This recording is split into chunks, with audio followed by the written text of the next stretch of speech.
What if the greatest gold rally in modern history is about to become its most catastrophic collapse? Most people think gold only goes up during times of uncertainty. They believe central banks buying record amounts of bullion means the metal is untouchable. They're not wrong about the fundamentals, but they're missing something critical. Between October 2022 and October 2025, gold rose from roughly $2,000 per ounce to $4,381. That's a gain of 119% in just 3 years. The financial press called it a new paradigm. Investment banks raised their price targets. Retail investors piled in at record rates. But there's a pattern that has appeared 6 times in the last century. Every time this pattern emerges, a devastating crash follows. And right now, every single warning sign is flashing red. The Bank for International Settlements, the central bank of central banks, issued a warning in December 2025 that sent shockwaves through the financial establishment. For the first time in 50 years, gold has entered what they call explosive territory. The last time this happened, the metal lost 65% of its value. Let me show you the 6 warning signs that suggest a once-in-a-lifetime crash may be approaching, and why the evidence says it could be closer than anyone expects. To understand where gold is heading, you first need to understand where it's been. January 21st, 1980. Gold reaches its previous inflation-adjusted peak at $850 per ounce. The world is gripped by the Iranian hostage crisis. Soviet troops are invading Afghanistan, and inflation in the United States is running above 13%. Investors are desperate for safety. They're buying gold like their financial lives depend on it. Think about what this meant in practical terms. A family who had converted their savings to gold the previous year had doubled their money. The metal seemed invincible. Financial advisors were telling clients to allocate 50% or more of their portfolios to precious metals. The phrase, "gold is the only safe investment," appeared in newspapers from New York to London to Tokyo. The Federal Reserve, under Chairman Paul Volcker, was watching all of this unfold. Volcker understood something that most investors had forgotten. Gold produces no yield. It pays no dividends. It generates no cash flow. When interest rates rise high enough, the opportunity cost of holding gold becomes crushing. On March 28, 1980, Volcker raised the federal funds rate to 20%. It was the highest level in American history. Within 2 months, gold had fallen from $850 to $500, a drop of 41%. But that was just the beginning. By 1984, gold had fallen to $300. The decline continued with brief interruptions until the year 2001, when the metal bottomed at $252. Over 21 years, gold lost 70% of its value in nominal terms, and far more when adjusted for inflation. The lesson seemed clear. Gold can fall.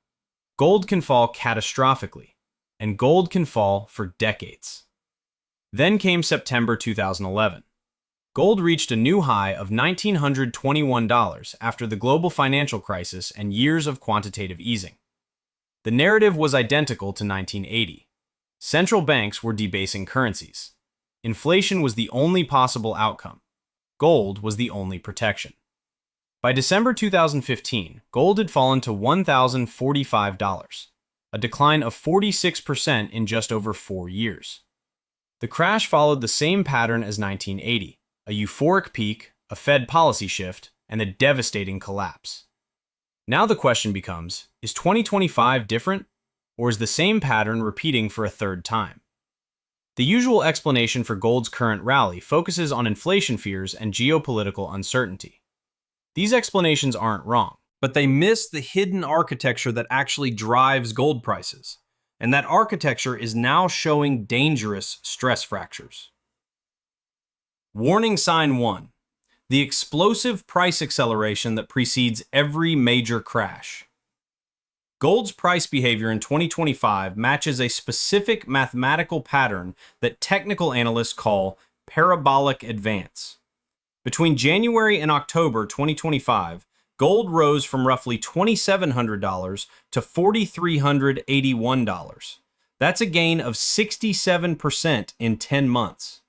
The Bank for International Settlements tracks this pattern using something called the BSADF test, a statistical method designed to identify asset bubbles in real time.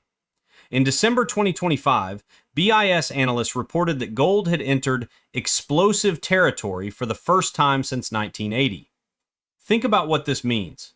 The same statistical fingerprint that preceded the 65% crash of the 1980s is now present in gold's price action. The same mathematical signature that appeared before every major gold collapse is flashing today. On October 21st, 2025, gold provided a preview of what comes next. In a single trading session, the metal dropped from $4,381 to $40,082, a decline of nearly 6%. Over the following 9 days, gold fell another 4%, briefly touching $3,900. This wasn't a random fluctuation. Technical analysts had identified RSI readings above 85, a measure of momentum that historically signals extreme overbought conditions. When RSI readings reach these levels, historical data shows corrections of at least 10% typically follow within 45 days. Warning sign 2. Central bank buying at unsustainable levels. The World Gold Council reported that central banks purchased over 1,000 tons of gold in 2022, 2023, and 2024. This buying has been cited repeatedly as proof that gold's rally is fundamentally justified. But there's a problem with this analysis. Central banks don't buy gold to profit from price appreciation. They buy gold to diversify reserves away from the US dollar. Once their target allocation is reached, the buying stops. And here's what the bulls aren't telling you. The pace of buying has already started slowing.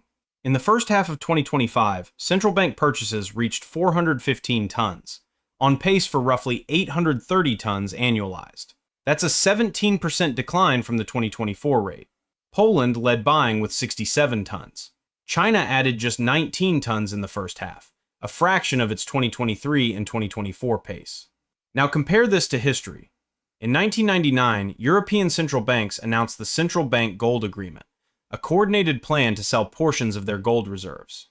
The Bank of England, under Gordon Brown, sold nearly 400 tons between 1999 and 2002. The announcement alone triggered a multi-year decline that took gold from $290 to $252. Central banks giveth, central banks can also taketh away. If any major holder decides to reduce allocations, or even announces plans to pause buying, the market reaction could be severe. Warning sign 3. Speculative positioning at historic extremes. COMEX gold futures represent the largest market for gold trading in the world. Every week, the Commodity Futures Trading Commission releases data showing how different types of traders are positioned. By October 2025, total net long positions on COMEX had reached 806 tons. This was the highest level since 2013, the year gold crashed 30%. Money manager net longs hit 493 tons. Open interest on gold futures reached $261 billion during the week of October 17th, the highest since the 2013 collapse. Think about what this meant in practical terms. Hedge funds, momentum traders, and speculators had placed the largest bullish bet on gold in over a decade. Every buyer needs a seller. When these positions eventually unwind, whether through profit-taking or panic, the selling pressure will be enormous. This exact pattern preceded the 2013 crash. In early 2013, speculative long positions reached similar extremes. Goldman Sachs advised clients to short gold in April. Within weeks, gold had fallen from $1,600 to $1,350. The metal didn't recover for years. Warning sign 4.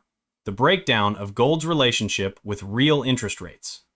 For decades, gold and real interest rates, the difference between nominal rates and inflation, maintained a reliable inverse correlation. When real rates fell, gold rose. When real rates rose, gold fell. The correlation coefficient averaged negative 0.82 over multi-decade periods. This relationship made intuitive sense. Gold produces no yield. When bonds and savings accounts pay you more than inflation, why hold a metal that pays nothing? When real yields turn negative, gold becomes relatively attractive. But something strange happened in 2024 and 2025. Real interest rates rose significantly as the Federal Reserve maintained restrictive policy. 10-year TIPS yields, the market's best measure of real rates, climbed above 2%. Yet gold kept rallying. Bulls celebrated this as proof that gold had entered a new paradigm. They argued that central bank buying and geopolitical risks had permanently changed the market's dynamics. History suggests a different interpretation. Every time an asset class appears to defy its fundamental relationships, the market eventually forces a violent mean reversion. The dot-com bubble saw technology stocks decouple from earnings for years before crashing. The housing bubble saw home prices decouple from income ratios before collapsing. Gold's decoupling from real rates isn't proof of strength. It's a warning sign that the metal has risen beyond what fundamentals can support. Warning sign 5. The ratio indicators are screaming caution. Professional investors use several ratio measurements to gauge whether gold is cheap or expensive relative to other assets. Right now, these ratios are flashing warning signals that haven't appeared in decades. The Dow to gold ratio measures how many ounces of gold you need to buy the Dow Jones Industrial Average. When this ratio is very low, near 1 or 2, gold is expensive relative to stocks. When the ratio is high, above 15, gold is cheap. At gold's 1980 peak, the Dow to gold ratio reached approximately 1. Gold was extremely overvalued. By 1999, the ratio had climbed to over 40. Gold was extremely undervalued. As of late 2025, the ratio stands around 10. Not extreme, but well below historic averages. More concerning is the gold to FTSE ratio in the United Kingdom. In December 2025, it took only 3.94 ounces of gold to buy the FTSE 100 index, the lowest ratio since 1984, just 4 years after gold's peak and subsequent crash. From the perspective of historical ratio analysis, gold is either fairly valued or expensive depending on the metric, but no ratio suggests gold is cheap. And in previous cycles, gold peaks have coincided with extreme ratio readings. Warning sign 6. ETF flows and retail participation reaching dangerous levels. Global gold ETF inflows reached record territory in 2025. By October, year-to-date flows into U.S. gold-backed funds alone exceeded $37 billion, approaching the strongest year on record. October saw global inflows of $8.2 billion, marking 5 consecutive months of positive flows. On the surface, this looks bullish. Strong ETF demand should support prices, but experienced investors recognize a different pattern. When retail participation reaches euphoric levels, smart money is typically selling. In October 2025, Google searches for buy gold in both the United States and India exceeded their previous peaks from 2013, the year of gold's last major crash. Retail investors in South Korea, India, and the United States poured money into gold ETFs at unprecedented rates. Here's the problem. ETF buyers are not committed holders. When prices turn, they can exit with a click. When the March 2013 crash began, ETF outflows accelerated the decline. Funds that had accumulated over years liquidated within months, adding massive selling pressure to an already falling market. In the gold crash of April 2013, gold-backed ETFs lost hundreds of tons of metal as investors rushed for the exits. The selling created a self-reinforcing cycle. Falling prices triggered more selling, which triggered more price declines. So what would it take to trigger a crash? The historical evidence points to 3 possible catalysts. First, a Federal Reserve policy surprise. If the Fed pauses its expected rate cuts, or worse, signals that rates may need to rise again, the opportunity cost calculation for gold changes instantly. In December 2025, markets were pricing in an 87% probability of a rate cut. Any deviation from this expectation could spark selling. Second, geopolitical resolution.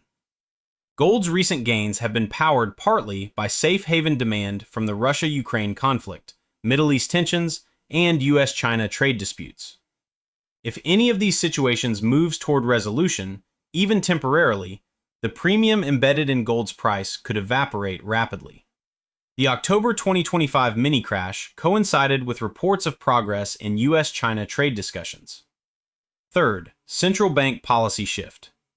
The flow of central bank buying has provided what analysts call a structural floor under gold prices. But this floor is not guaranteed. If a major holder announces plans to reduce gold reserves, as Britain did in 1999, the psychological impact could be devastating. The mathematical reality is stark. Gold has risen approximately 119% from its October 2022 lows. Previous peaks in 1980 and 2011 were followed by declines of 65% and 46% respectively. If history repeats and gold declines by a similar magnitude, prices could fall to between $2,300 and $3,200 per ounce. For investors who bought near the peak, that would represent losses of 40 to 50%. So let's connect all the pieces.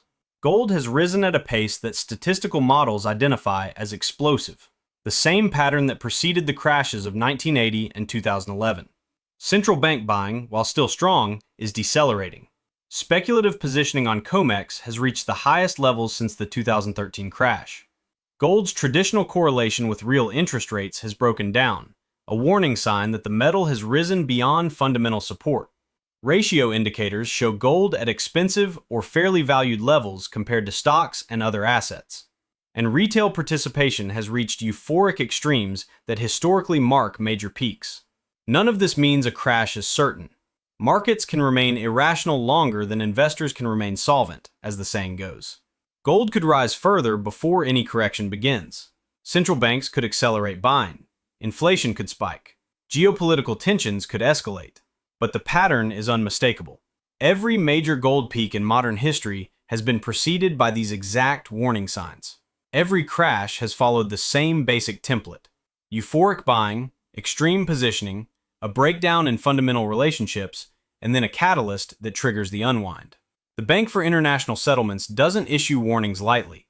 When the central bank of central banks observes that gold has entered explosive territory for the first time in 50 years, that observation deserves attention. The institutions that drove gold to these heights, central banks, ETF investors, and speculators, are the same institutions that can drive it back down. The buying that created this rally can reverse. The structural support can become structural pressure. In 1980, investors believed gold could only go higher. In 2011, they believed the same thing. Both times, they were wrong. We're not living in a world where gold is guaranteed safety. We're living in a world where 6 warning signs, each with historical precedent, are simultaneously flashing red. The pattern says the risk is real. The history says the severity could be extreme. And the data says the indicators have never been more aligned with previous peaks. The only question is whether this time will be different. And history's answer, delivered across decades of evidence, suggests it rarely is.